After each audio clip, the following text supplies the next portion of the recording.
Welcome to a simple steps tutorial by Brandow Consulting. I'm Lance, inventory software expert since 2006. In this video, I'm going to show you the simple steps of creating a purchase order in Fishbowl Advanced 2023. So first of all, to navigate to the purchase order screen, there's three ways to get there. From the dashboard, click on Purchase Order. From the menu bar across the top, click on the purchasing category and then select Purchase Order. Or on the menu bar on the left-hand side, click Purchasing and then select Purchase Order. Click. All of those will bring you to this exact same place. And the simple steps of creating a purchase order are: first, click New in the top left-hand corner. Click. Then follow your cursor as it advances to the purchase order screen over here on the right-hand side. And notice the cursor is flashing in the vendor field. So select your vendor or just begin typing in your vendor's name and then select the vendor. Follow the cursor as it advances to the quantity field. Enter the quantity you'd like to purchase. You can tab or click to the next field.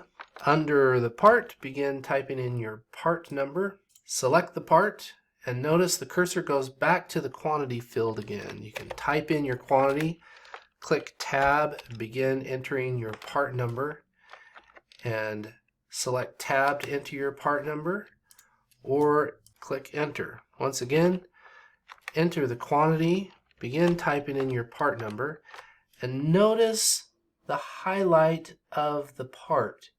Select the part and watch it populate in the field. Now these ones look like they're missing the cost, so I'm going to throw some costs in there because that's driving me nuts. Parts gotta have cost. Your cost should auto-populate. And then notice in the top right-hand corner, the status of this order is bid request. At this point, if you click Save, it will remain a bid request. If you click Issue, it will advance to a purchase order status, and the software will expect to receive that inventory sometime in the future. And the sometime in the future is actually this date right here. So be sure to enter in your estimated receive date if the software didn't automatically enter in the estimated future receive date already. Notice the date scheduled right here will auto-populate because the software is smart enough to know when it's going to arrive based on the last lead time. So go to the top left-hand corner and click Issue. Then it asks you if you want to send an email. Click Yes. Here's the body of the email that was populated by a template that's stored in the installation folder of Fishbowl. So like C program files, Fishbowl client, email folder, email template or something like that. And notice there's an attachment, a PDF attachment of the purchase order right here. So click Send right here to send a purchase order. If we click Send, that will send the purchase order in whichever status it is, whether it's a bid request or a purchase order. So be sure it's in the status you'd like it to be in. Click.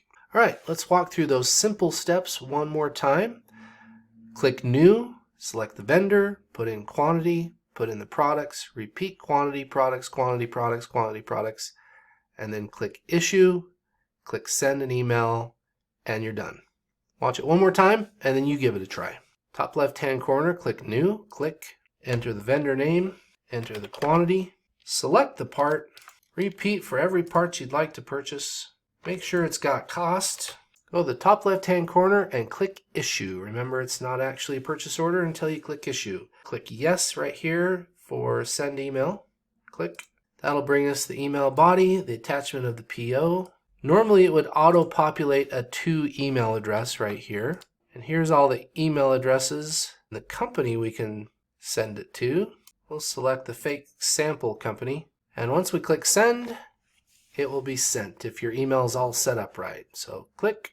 And those are the simple steps of manually creating a purchase order.